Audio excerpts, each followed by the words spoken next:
Sophia. I'm a second-year makeup and wig design major at DePaul.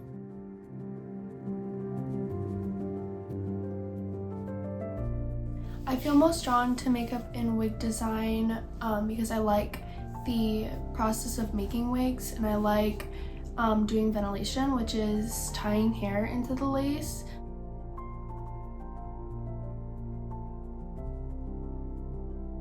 And what I'll do is I'll cut this little cap, this little like U shape on the top off, and then I use my skin tone because we're gonna be ventilating, so tying the hair into these like little bits of lace. And this is pretty expensive, this lace. There's 6 sides, and you can either ventilate this way, or straight left and right, or down.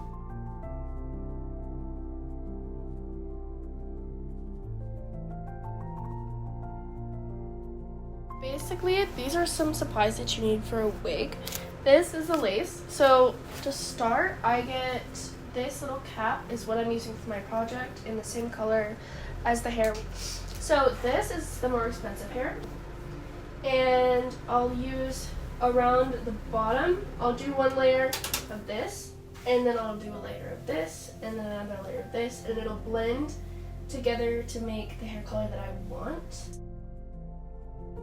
Makeup is, although the designs are so amazing to see, if you spend so long on a prosthetic, it's gonna get taken off at the end of the day, and you're only gonna have a picture. Wigs, though, you can have forever. So it's very rewarding to see that your work is preserved and then reconstructed. My favorite thing about the program is seeing my wigs on other people and seeing my work used in shows and in film.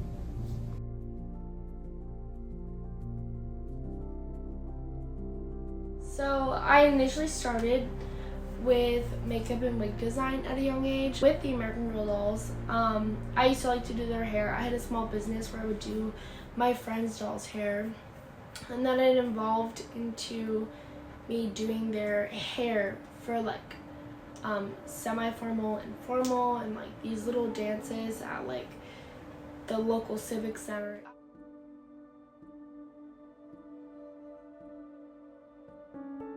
And I found that so interesting because I was like, there really isn't an outlet to creativity like that at my age. So I ended up getting into that, and I took my older dolls and I like customized them, and I gave them outfits, lashes, makeup. It was more hair in the beginning, and then I would just kind of I would just like be like, oh, I can do some eyeliner here, some mascara, because we were so young, we couldn't really do makeup, but like hair was one thing that our moms would like let us do. It kind of evolved into like me doing this every day, but then I also started doing makeup and hair on myself and on my Instagram, and that kind of blew up. Eventually I got so good at it that I realized it could become something that I wanted to do in the future.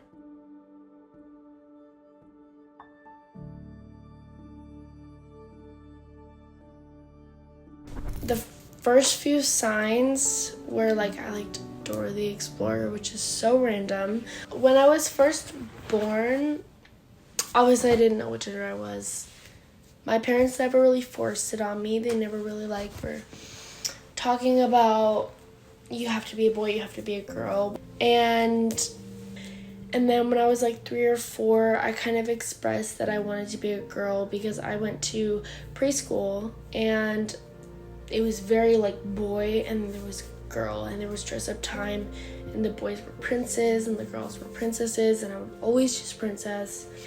It eventually grew into me every single night before I went to bed asking why God like made me wrong. My parents were super religious at the time, and my parents realized that it was getting serious. From that point on, my mom had explained to him that night that I was going to be a girl. I had a very positive support system.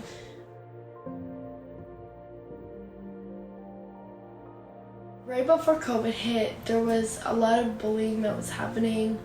A lot of guys started to make fun of me because I got really tall. Guys would like put notes on my locker. There was a time where a guy pulled the fire alarm. He put me in the boys' bathroom and he locked me in there. And it was really traumatic. to the point where I couldn't come back to school, and I started online schooling for the last 2 weeks before COVID hit. And my dad was like trying to do everything to connect me to my friends again because I hadn't talked to them. Eventually, he had decided to take me out of school. There was still something that was missing, so I went to a performing arts school. There was a teacher who he was a drag queen, so he like knew a lot about makeup and wig design. And he taught me all of the basics. And he was like, listen, I really think you have talent. I think that you should go for this. I'm gonna create like a section for you, I guess. And so I would do one-on-one classes with him from freshman to senior year. In the beginning, it was more like he would just show me what he was doing. And then I worked my way up to being able to do the wigs for the show. And I worked on like, it had to be like 50 plus shows over the years where I would just do the wigs, design the makeup, create portfolios for each show.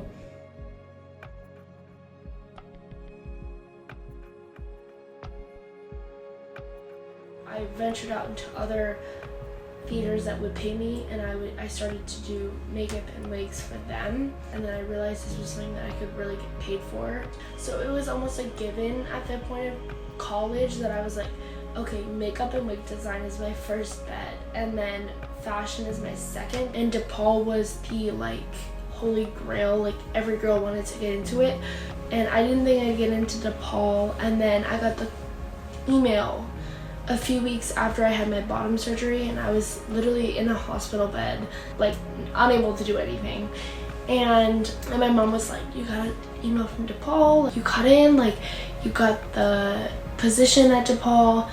And I mean, like immediately, I think we responded that night, like, I'm gonna study at DePaul.